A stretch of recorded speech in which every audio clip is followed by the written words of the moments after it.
Okay, good evening everyone again. Can I just confirm that the meeting is now live to the public and is being recorded? Over to you, Chair. Good evening and welcome to members of the public, councillors and honorary aldermen to East Devon District Council's virtual extraordinary council meeting on Tuesday the 24th of November 2020. I am your chair, Councillor Cathy Gardner. I would also like to welcome anyone watching the meeting via the live streaming. All participants here today are taking part remotely and the committee is being viewed online and recorded. So please bear this in mind throughout the meeting, and may I remind you to be careful with your language. May I also remind members that the Code of Conduct applies throughout this meeting. We also reserve the right to remove and disconnect any participant who is disrupting the meeting by whatever means. As this meeting is dependent on internet connection and a power supply, in the event of a break in the internet connection or a power cut, please bear with us as we try to reconnect. If we are not able to reconnect after 15 minutes, the meeting will be adjourned and reconvened at a later date. Please check the committee page on our website for further details. Please make sure all microphones are muted when you are not speaking to avoid any background noise levels. Please keep your point short and do not interrupt when someone else is speaking. If you wish to comment, please raise your electronic blue hand and wait to be called. All councillors have been sent the agenda for today's meeting. Any members of the public who want to view the agenda can do so by visiting our website at www.eastdevon.gov.uk. We will now start the committee by doing a roll call of all members here present. Can you please now unmute your microphone? And when you hear your name, please confirm by saying present. When you have confirmed you are present, please remember to mute your microphone again. Thank you, Chair. Councillor Allen.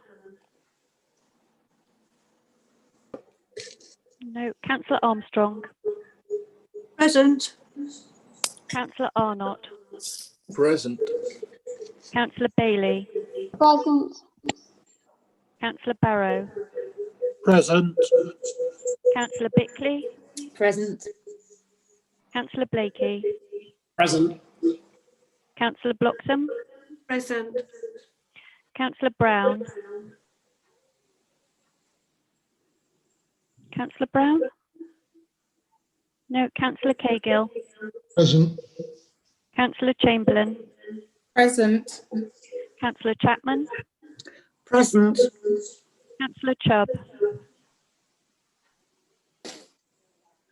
Councillor Chubb? No. Councillor Coleman. Present. Councillor Davey. Present. Councillor Desaram. Present. Councillor Dent. Present. Councillor Faithful. Present. Councillor Gardner. Present. Councillor Gazzard. Present. Councillor Hall. Councillor Hall. No. Councillor Hartnell. Councillor Hartnell. No. Councillor Hawkins. Present. Councillor Hayward. Present, thank you. Councillor Hookway. Councillor Hookway. Councillor Hookway's having problems with his internet. Thank you. Councillor Hughes. Apologies have been sent by email in the last half an hour. Phil Twist speaking. Thank you. Councillor Ingham. Councillor Ingham. No. Councillor Jackson.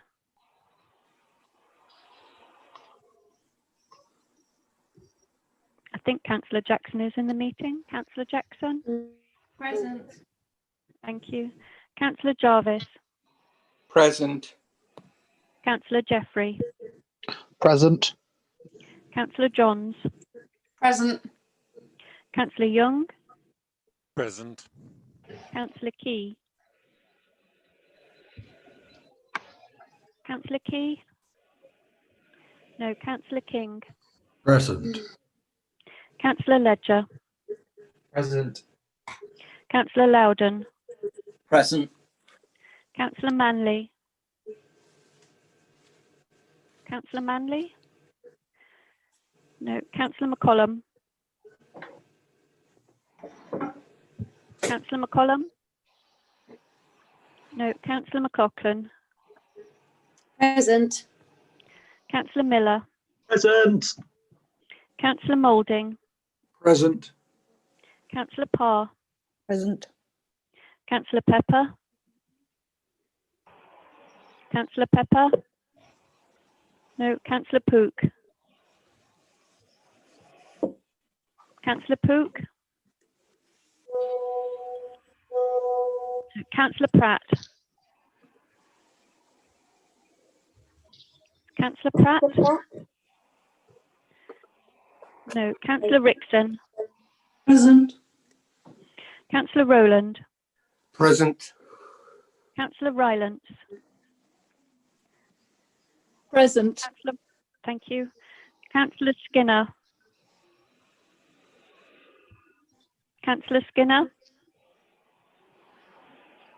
No. Councillor Taylor? Present. Thank you. Councillor Thomas? Present. Councillor Twist? Present. Councillor Whibley? Present. Councillor Woodward? Present. Councillor Ragg? Present. Councillor Chris Wright? Present. Thank you.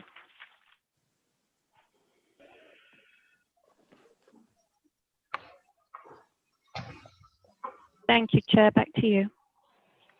Thank you. I can confirm that we are quorate here with more than a quarter of the members being in attendance. Agenda item 1 is public speaking, and as I understand it, we have 2 members of the public registered to speak. The first of those is Jill Anderson. Is Jill Anderson connected? She is in the meeting, Chair. Jill, do you want to put your question to the council? You're muted, Jill.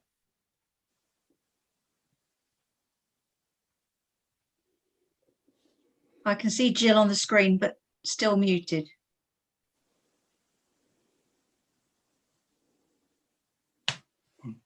Can you hear me now?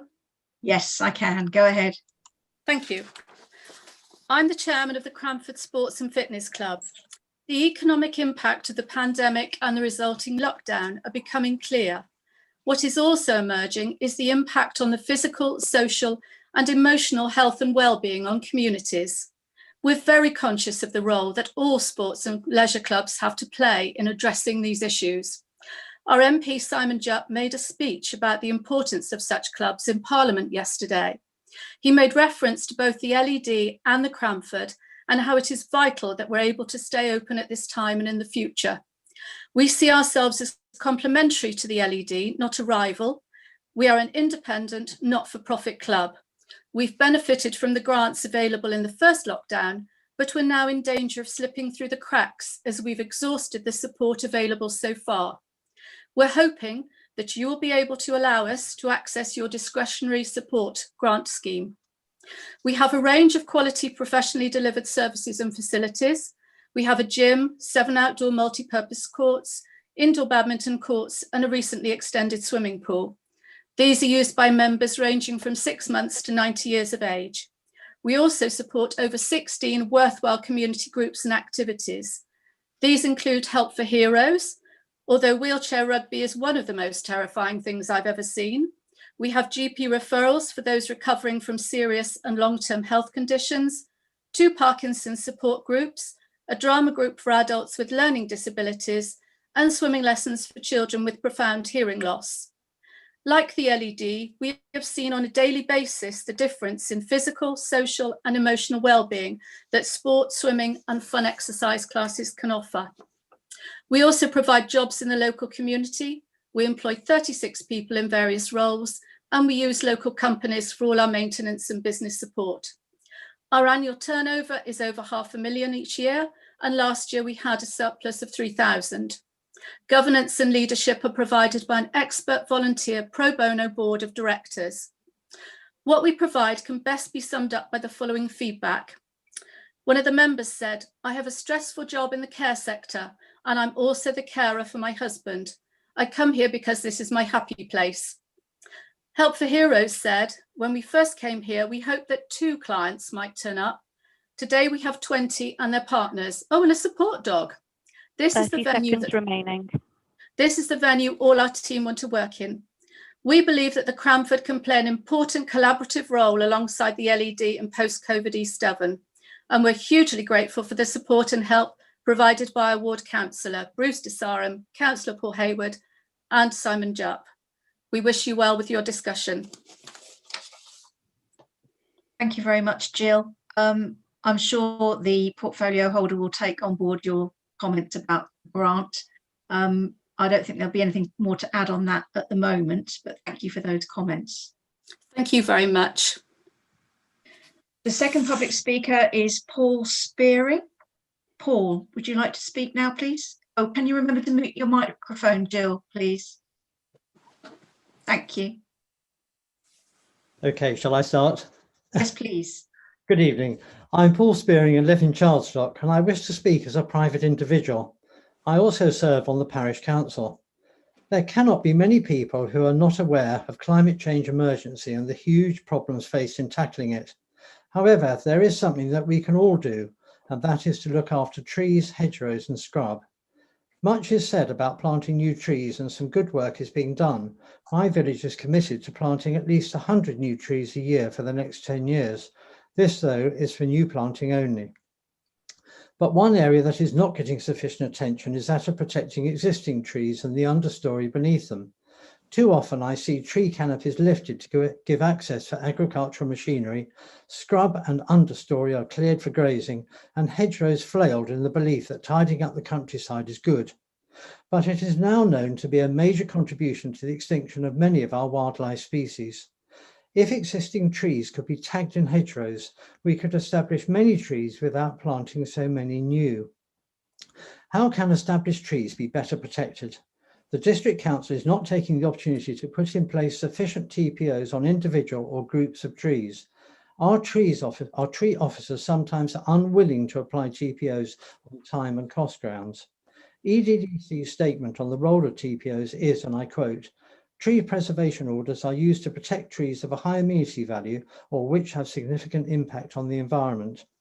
Although this statement recognises the impact on the environment, I have seen evidence that more priority is placed on amenity and silvicultural value and less given to the value of a tree as an essential part of nature, especially oaks, which if left to grow naturally support up to 2,300 different species.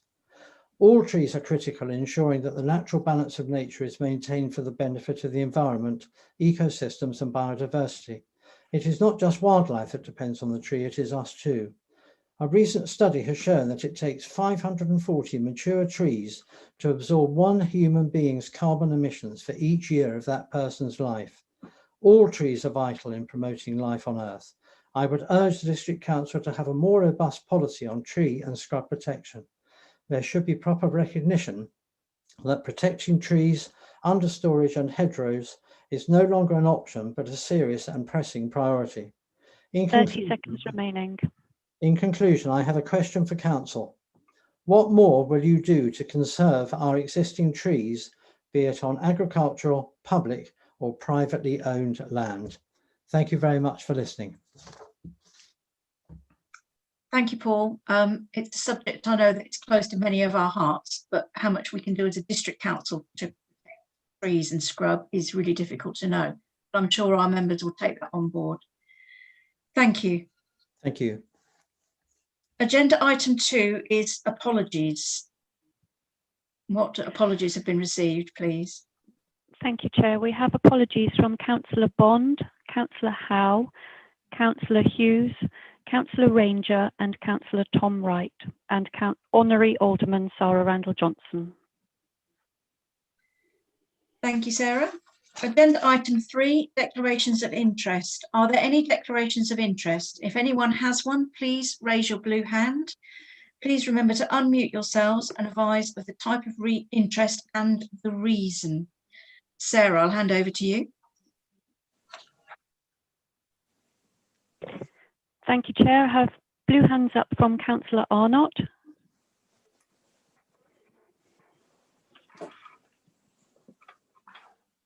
Do you have interest? Sorry, Chair, that's a premature blue hand. Sorry, no interest. Thank you.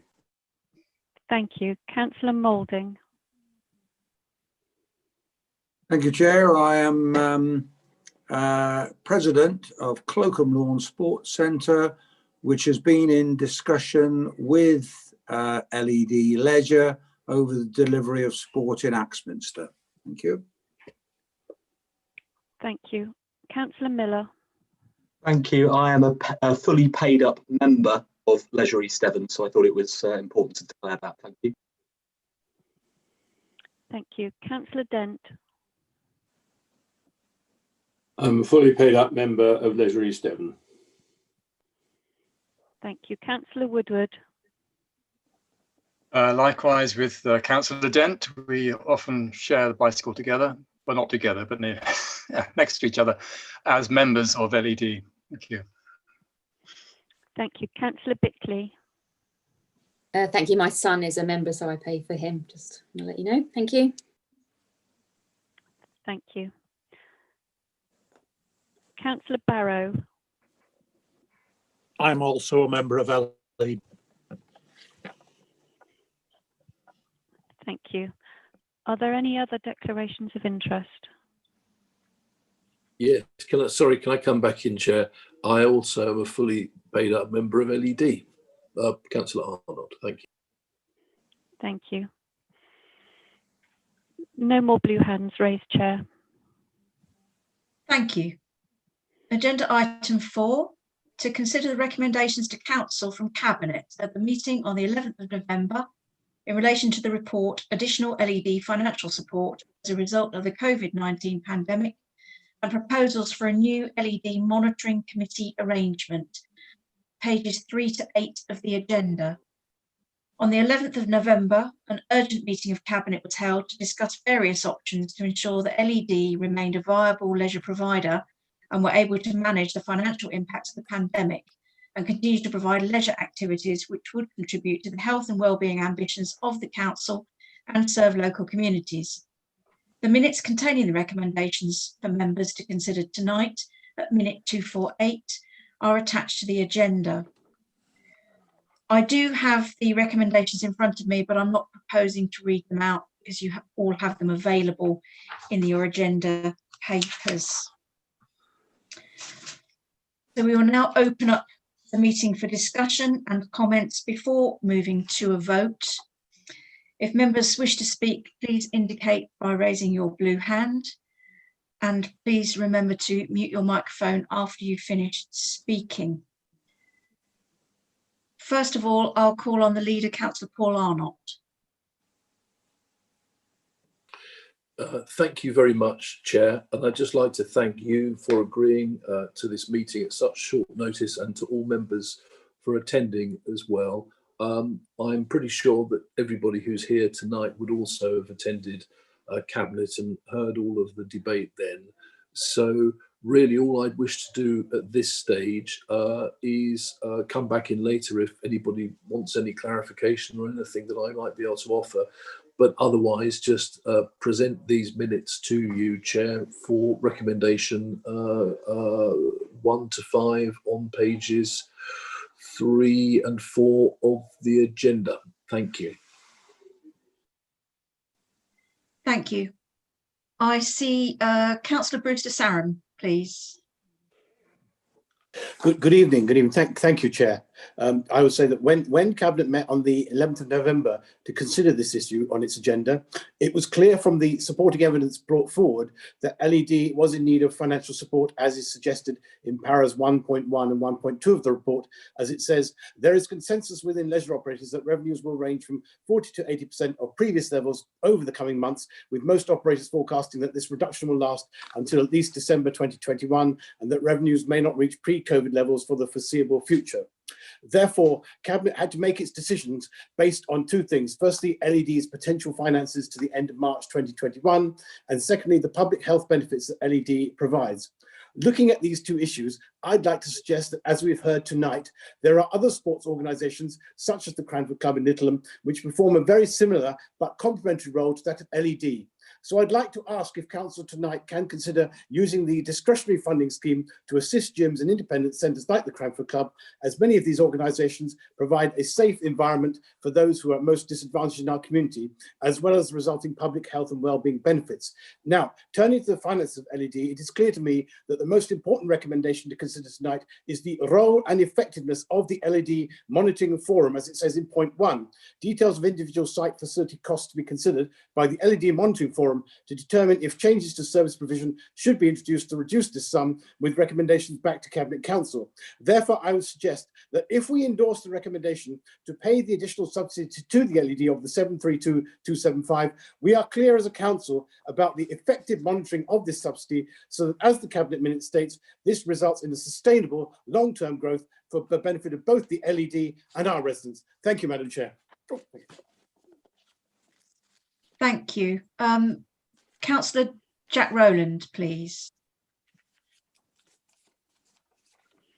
Thank you, Chair. I think everybody that's involved on the council will fully support every single leisure facility throughout East Devon because of the importance both pre and post coronavirus. I think to pick up on Councillor de Sarum's point, though, Cabinet is considering the actual details of the discretionary scheme tomorrow evening. So until Cabinet have actually been able to discuss that, it's very difficult to confirm exactly what the details of that are. But obviously that is a totally separate subject from the one that we're discussing this evening. I fully support the, as a member of Cabinet, heavily involved in the previous discussions, I fully support the recommendations that are on the agenda paper this evening, and I would like to second what Councillor Arnott has already proposed. Thank you, Councillor Rowland. Councillor Gazzard.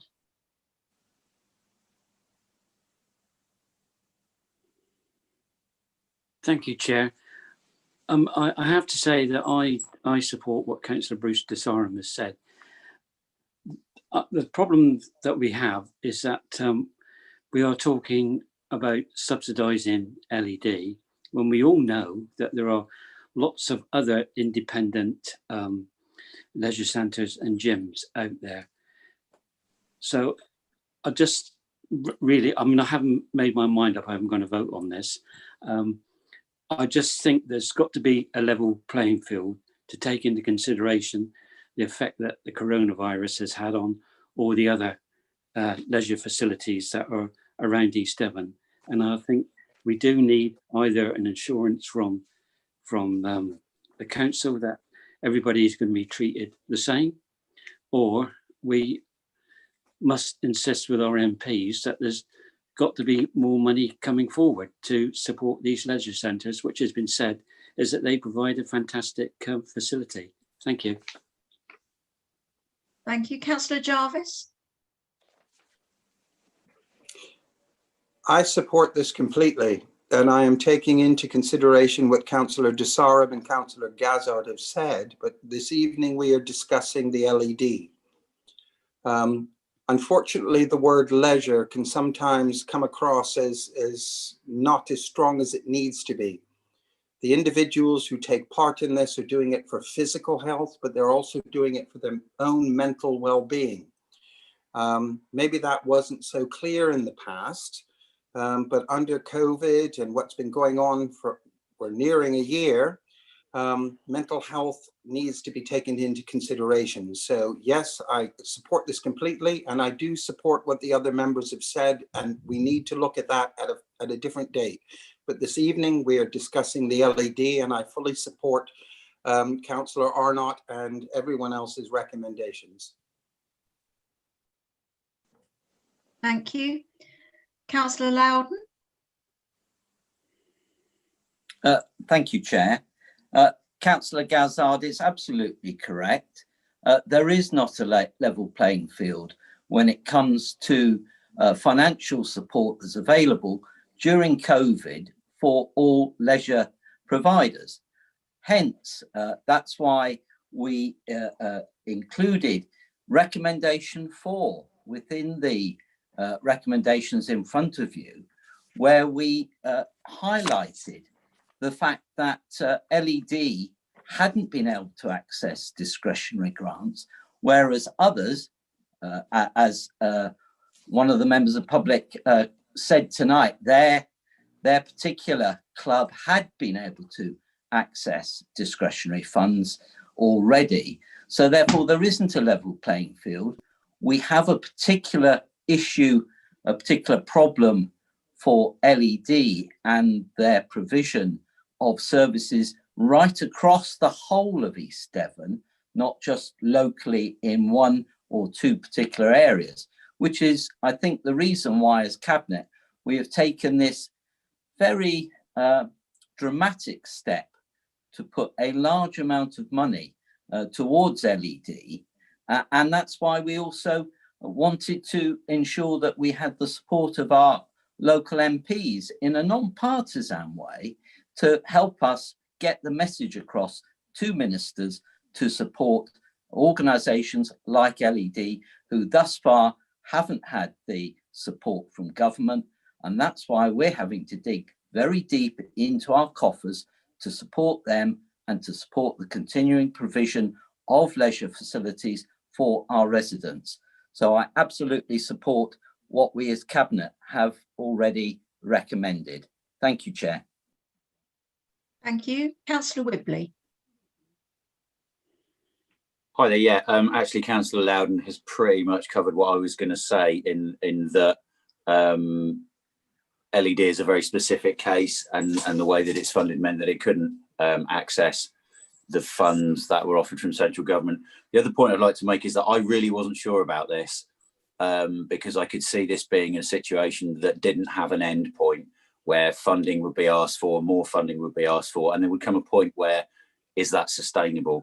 I think hopefully with the introduction of some of the potential wonder vaccines, that there may well be an end point. So this hopefully will be a limited time thing, hopefully a one-off. And I think therefore that it's something that we definitely need to do. Thank you, Chair. Thank you. Councillor Arnott, do you have some final comments before we move to a vote? Thank you very much, Chair, and thank you very much to all the speakers. I'll try not to repeat anything that's been said, except for Councillor Whibley has anticipated my main closing remarks. This is a good news story. These centres will be reopening at the end of next week or the week after, depending on how they can arrange themselves. It does look as if vaccination is now a reality rather than the dream. And hopefully, as we get beyond, let's say, Easter, we're back to a relative normal. I would like to reassure members and members of the public on two things in particular, and the officers would, I'm sure, testify to this. We have interrogated this extremely carefully financially. We have taken a very cautious and prudent approach to how we pass the money over to LED in tranches, as you can see.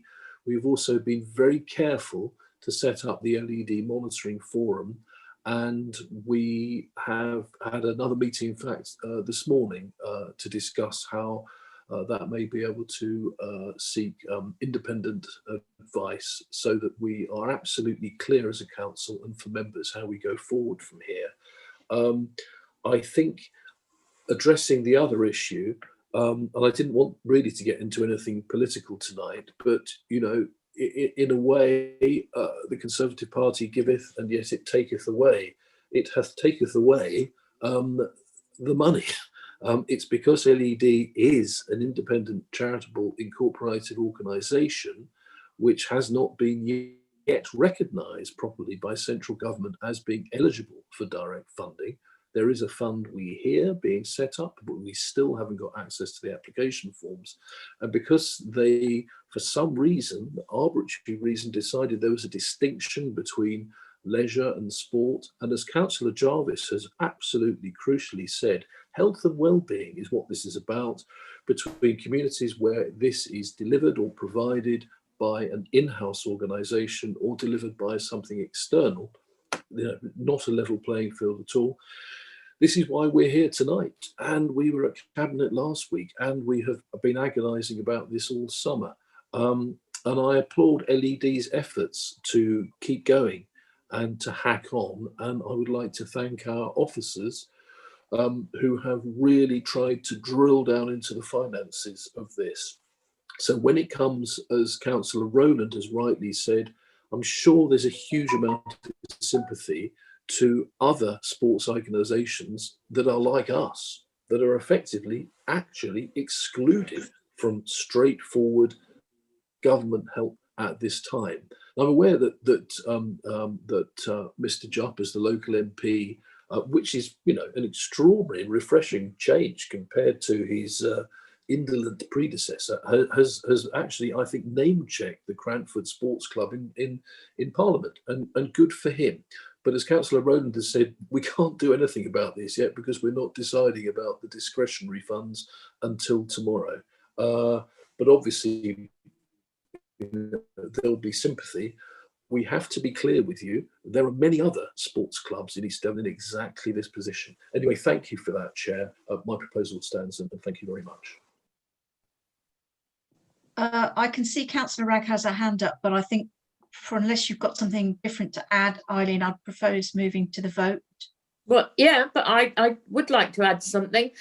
We read today that our MP, Simon Jupp, has managed to acquire £8 million for funding for Exeter Airport. Could we not write to him and ask that he asks his government to provide support for LED, please?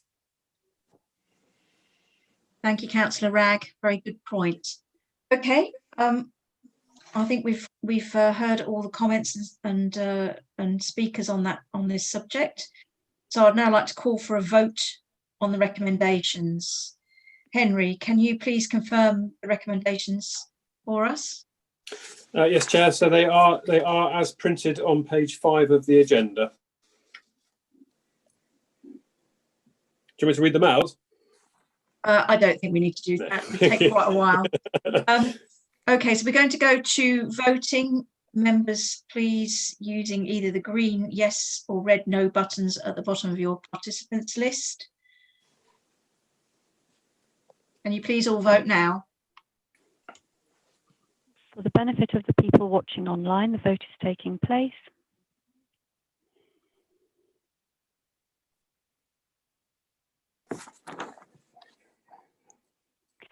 Chair, there are 42 green ticks for yes. The vote is carried. Thank you very much. That brings our meeting to an end. And I would like to thank everyone, including members of the public watching online, for taking part, and everybody for coming here tonight. However, can I just remind all those present that the supporting officer will confirm when the meeting is no longer being recorded or going live. And until then, your comments will be live to the public.